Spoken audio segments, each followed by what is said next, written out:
The following podcast is a W2M Network original production.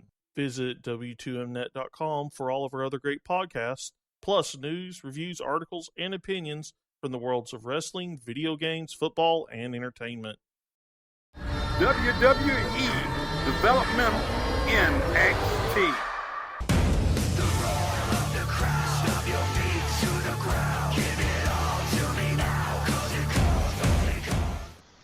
Hello, and welcome to Wrestling to the Max's WWE NXT review for March 22nd, 2017. Sitting here looking at a clock, and I'm like, whoa, it's not the 24th yet. Yes, this is this week's NXT, and of course, I am your host, Sean Garmer. With me here, Mr. Gary Vaughan. What is up? And Mr. Paul Leazar. Heyo.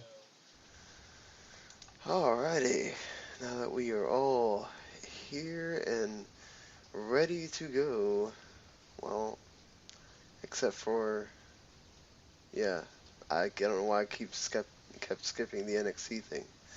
So, here we go. Once again, Andrade and Almas and Oney Lorcan hook up. And they have another really good match here. If you remember, I think the first time we saw them have a match was that house show, the Japan house show, I think it was. And they had a pretty good match on there as well. You have Almas doing more of the heel stick here.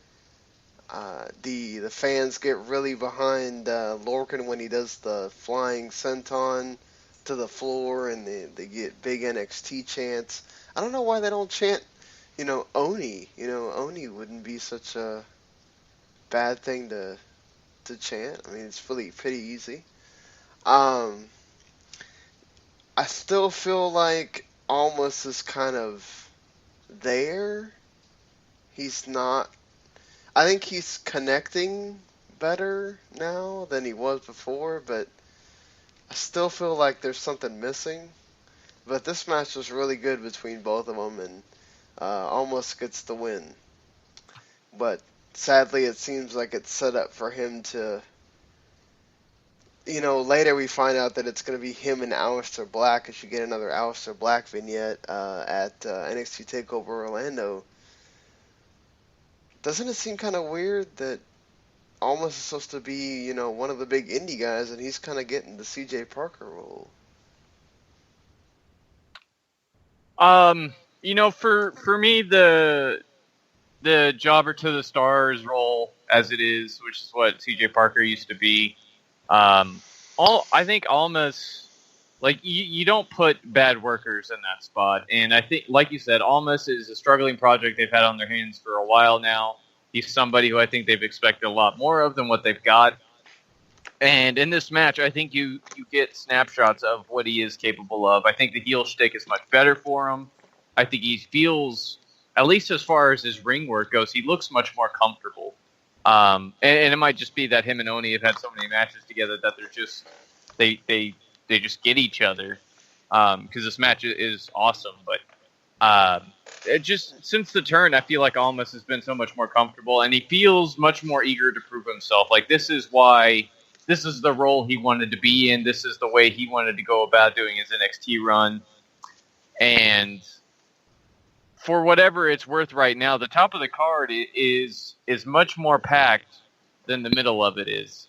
And I think when you look at all the big acts, I think Cien Almas is probably their next guy to move up whenever the next set of call-ups come around, because he's definitely still going to be around for a while. Yeah, I agree. And, looking at this, I really do like Almas in this heel role for all the reasons Paul just said. And I look at, Oney Lorcan himself and say, man, this guy continually gets to show how good he is. But we've got to find a way to get him in front of the crowd and get him like something that has a niche. Now, I think they're trying very hard, but yet he still kind of lacks that certain part of his gimmick that really gets people Really excited about him. I know, could be a catchphrase, could just be something he does, but I think there's just something he likes right now to get him to that next level. Almost has been a guy that I think has kind of that, he has that Latino gimmick, and he does a great job at it, but yet he kind of lacks the charisma. So both these guys are great. They show the talent that they have in this match on this episode, but yet they're still trying to find the right place, the right formula for each of them. Yeah, exactly. I don't think anybody thought that Lorcan was going to really come on, and I don't know that they were expecting the same things from Lorcan as Almas. So for Almas to struggle the way he has, I think it's been a problem, but I think for everything involved, they've been patient with him, and they let him do the turn. He's kind of embraced the Ingobernable thing. They say it on commentary now, which I don't know if New Japan will be like they did with the Bullet Club, where they let those guys acknowledge the WWE guys, but he'll be one forever because he's the one that kind of started the thing. But it's at least he's making progress, and that's what's good for him. Is I don't know how long he's gonna have to be in NXT, or if he ever makes it out of NXT. He might decide to leave if he has to be there too long, but hopefully for him, he makes to the main roster at some point. So we move on to DIY cutting a promo, telling their story about how they got here with their history with the Revival and how they lost the titles, and now that it's they're destined to win them back, and what DIY means to them and to the people and everything else. Just Ciampa cutting a really good babyface promo, I thought, both of them together. I didn't think it was something special or whatever, but I thought it was pretty good from, as promos go. And the Revival, again, doing their thing as well on the promo side. So get some hype for the tag team title, the Triple Threat tag team title match, because next week there's going to be a man from each team going against each other in a Triple Threat match with, I think it's it's Dash, Gargano, and one of the AOP guys against each other. Hawkman, alright. Anything there? I don't think a lot of people are super stoked about the tag team match, just because I think they would have preferred either one of these two teams facing off against the other one and just straight up 2-on-2. But I think me and Gary have talked about this feud on here a lot, at least, and I'm kind of excited for the match. I'm not sure entirely what to take away from a singles encounter other than just height, but I'm looking forward to this match. You know what? And for what I kind of talked about last week on NXT in this review, I mentioned about this, the fact that the Triple Threat works because each of these teams has a different way of approaching it, right? You get more of the old school, the Revival. You get more of the whole, indie type wrestling with, DIY, right? And then, of course, with the, what you got with Authors of Pain is just a powerhouse. So you've got three different, formulas here mixing into one, and it's going to be something where I think in this next week's show you're going to see it. A little bit of a preview of it. Not full, but you're going to get a little bit of a preview of it, and I think people will be happy with it. I think I'm with other people. I would probably rather, if I had my choice, have just 2 tag teams go at it one, and get this thing going. But with the extra tag team added in, I don't think it's a bad thing. Now, if a lot of these tag teams were just alike, if they were all flippies, if they were all powerhouse tag teams, if anything else, I would be bored to death and I would just ignore it. This is something I think is actually good, and I'm not going to down it. I think until we see it, maybe if next week sucks, let's just say next week's match sucks and we're bored to tears, I will have a lot of fears and I will not be excited at all. I don't think that's going to happen, though. I think they're going to give us something here that I think we're going to be like, oh, man, give us more. I really feel that way. And maybe I'm overthinking it or getting too excited for something that's not even happened yet. But I don't know. I'm being pretty positive about it right now, and I'm pretty happy with it. When it comes to the promos, though, I want to say this. The Revival did their normal thing. Very good.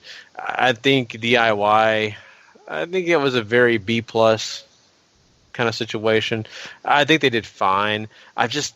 Gargano does nothing for me on the mic. In fact, I wish that Ciampa would just do all the talking for him. I get bored. I almost left the room and I forgot I was watching wrestling, hearing him talk. He needs to work on it a little bit more. All right. I didn't think it was that bad, but I don't think it's bad. I just think Gargano's a little bad. He just kind of talks really whispery and just kind of, I don't know. He needs to interest me in other ways. He's a great comedian. I like some of his tweets and stuff like that, but that's because I'm reading it, not listening to him. Okay, fair enough. So we get to see Angel Rose here on NXT. It's the same Angel Rose that you see on Impact against Asuka, as Asuka just basically whoops her ass and even tells Ember Moon, "This is your head," and Nigel McGuinness is the only one that gets that apparently, as Tom Phillips just completely misses the boat on what Asuka said there. Yeah, he was reading his tweets. Yeah,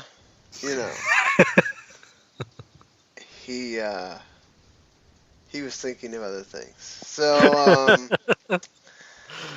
anyway, yeah, Asuka looked really badass here.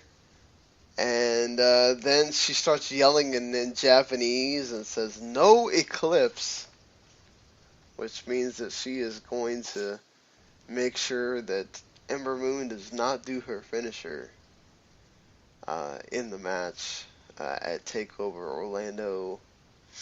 We get a nice little video package, which was awesome for Nakamura and Rude. And we also get a Heavy Machinery video package, the new tag team, plus a Cassius Ono is interviewed here, and then the Drifter comes in and starts singing a song about Ono losing, and the Drifter says, "Oh, I don't think you belong here, Mr. Ono," and Ono's like, "Well, I don't think you belong here either, so let's have a loser leaves NXT match," which I guess is either on NXT next week or it's at TakeOver. So, finally, good riddance to the Drifter, right? It's on NXT next week, and there's a lot of talk that people think this means he's coming up to the main roster with this gimmick, and I really hope it's the opposite. Oh, God. Oh, you just made me sick to my stomach. I hope that does not. God. Oh, you know man. what? I can totally see Vince just thinking this is a cool thing that he's going to just pile on as a joke for a while. It's his new toy. Yeah. Jeez, man. I'm sick of him on NXT. I cannot fathom having to watch him on Raw or anything else. Oh, my God. I guess I should, I'll talk about this, and then we'll talk about the Just Asuka have thing. But Joe take him out with the garbage. That's what yes. Here's the thing. Cassius Ono is great. I think that, he's trying to reintroduce himself to the WB universe. Let's say it that way, because like myself, I've not watched a lot of his stuff on the indie circuit. I just have not taken a lot of time to see Chris Hero since he's been gone. And you got to get him back, and you got to people to get back invested in him. And what a way to hotshot him back into being in people's favor to get rid of one of the most hated guys on NXT. So that's fine with me. I don't mind it at all. I think it's very good for the fact that you got to get people to care about Cassius Ohno again. I don't think his debut was hot as they wanted it, and I don't think it was even as hot as I wanted it. So this could be a good way to get people pumped up about Cassius Ohno again, and that's good. That is true. What about the go ahead.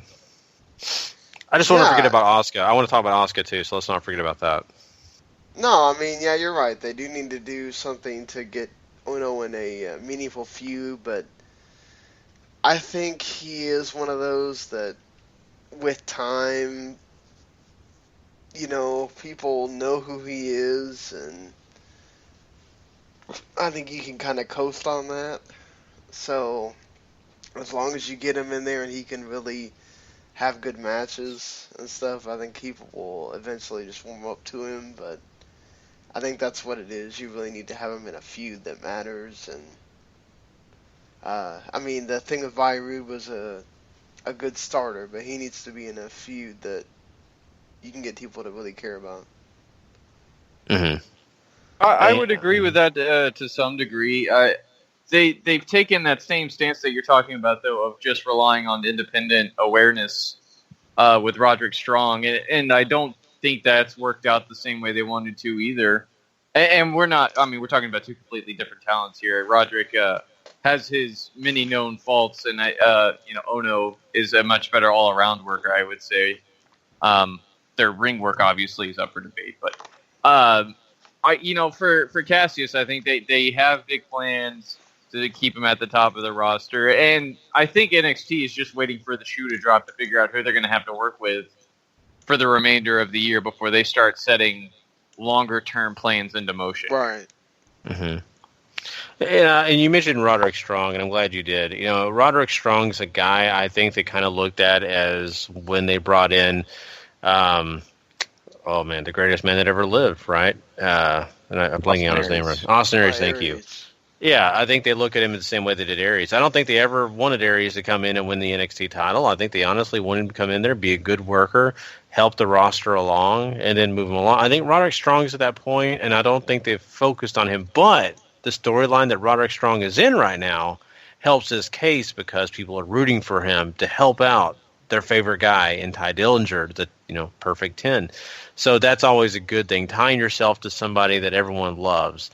And Roderick Strong doing that when Ty Dillinger moves on, Roderick Strong gets that rub. So I think that's the way they're going about it. So, yeah, they are definitely having to find their way, and they are depending on the indie circuit, fans, and all that. But I don't know. I think for the, when you're talking about the WWE Universe, you've got to also remember that casual audience, too. Mm-hmm. And so... I don't know. I want to make sure. I'm sorry, I don't want to move on too far, but I do want to talk about the Asuka thing really quickly because I really want to know what you guys have to say about this, and you guys can talk about Rose too. But I looked at this as, man, what a heel she was on this episode, because she did just what heels do, right? Just punish the opponent, and the opponent's definitely a lesser talent than they are. And she was proving a point, and I get that. But, man, it was almost like an Asuka that is totally different than what we were, loving and being the face. Now she's completely different, which I like. Don't get me wrong. I think Asuka's very much a dual player here. I think she can play both sides, a face or a heel. I didn't really see this as her acting as a heel. I saw it as her stepping up to somebody who she finally views as competition. And we're not talking about Angel Rose, who she literally threw almost all the way into TNA Impact with that German she did, and then taking her maybe so that she realized that she was going to Impact and not sticking around.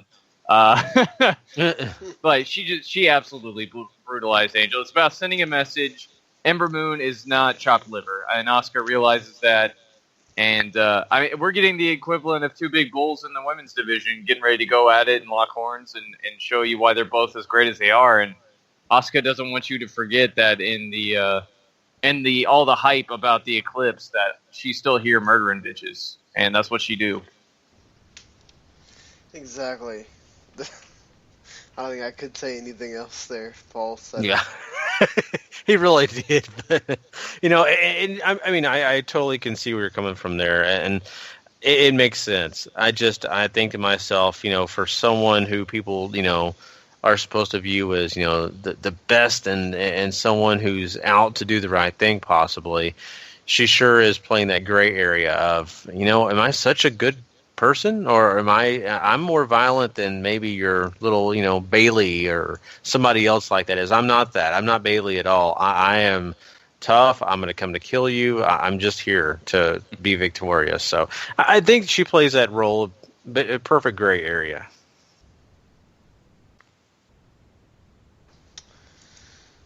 Yeah, certainly. So we just got to do the main event here, which winds up in a no contest because the ref throws out the match as it breaks down. But this was a pretty decent six man for what it was. Yeah, I think they encapsulated everything the feud has been about, and that's really just two sides fighting and beating the bejesus out of each other. So much so that it just gets thrown out because you can't contain it. And I would imagine this is something that gets added to TakeOver, especially with the stuff you have at the end here. Especially with the debut of Ruby Riott or Heidi Lovelace coming in to be the person that finally gets to take out Nikki Cross and be her equal. So you get the debut of Heidi here, and she makes the big save, and all of Ty and his friends are standing tall to close out NXT. Yeah, I like that. Ty and friends. That should be a T-shirt. Include everyone. It's New Japan has Tanahashi and friends. Yeah. NXT, Ty and friends. There you go. I like it. I really do. This is just a kind of a regular match until you do get Ruby Riott, and I think really that's the significant part here. And that it adds excitement to this whole thing because beforehand we were just seeing Sanity pretty much dominate this group, and they really haven't worried too much about it. Now they have a reason to fear. Now there's that equal playing field for, Ty and friends. So I think this is great. It adds something to make you really care about what's happening. Where before you kind of cared, now you really do care, and so that's good. It makes me happy, and I'm looking forward to seeing how they're going to handle this in the future. So good job on them. Yeah, I really wouldn't be surprised if this turns into an 8-man tag at TakeOver, or an 8-person tag, I guess, to equal out the gender field there. But I'm so happy for Heidi Lovelace / Ruby Riott. She's a wonderful talent. She really gets a chance to put on something or jump into something that's already really hot and make an impact. And her and Nikki Cross could probably have some phenomenal matches, but just watching them interact within the realm of this, like, are they going to let her get so much as they've let Nikki get in, and where she can actually beat up on like EY or somebody like that, So have to wait and see. But I'm really excited for all this to go down. Yeah, exactly. And you make that point. I wondered too because of the way she came in. I mean, she came in like a fireball in this match. And so if they continue to do this and they allow her to, do like you said, do something to EY or, trip up Wolf or somebody like that, I think it'd be great. I think it'd be something that would, basically give you a parallel, the good versus evil. It's a perfect parallel. I love it. I think it's exciting. Yeah, certainly. I'm glad that they gave Heidi a chance here, and now she gets to make her debut on the big stage the day before WrestleMania, so it's pretty awesome for her, and there is your NXT. Yeah. So if anybody wants to come check out the rest of our content, don't forget to go check out W2Mnet.com. That's the place where you go find this review and a lot more great reviews like Raw, SmackDown Live, 205 Live. It's just an exciting time over there on W2Mnet.com. And also, if you want to go subscribe and get the rest of our content, don't forget that you need to go on iTunes and subscribe to W2M Network. Or if you just want our content, what we have to offer, make sure you just go subscribe to Wrestling to the Max. And, of course, you could do that on any other place that you like to find your podcast. So, of course, leave us reviews and ratings. That would also help us a lot. So that we can expand the audience to more people. Definitely. So, until next time, I guess, guys, if you're not living life to the max. You're not living life at all. You know it. Later, everybody. Peace. The following podcast is a W2M Network original production. Visit W2Mnet.com for all of our other great podcasts, plus news, reviews, articles, and opinions from the worlds of wrestling, video games, football, and entertainment.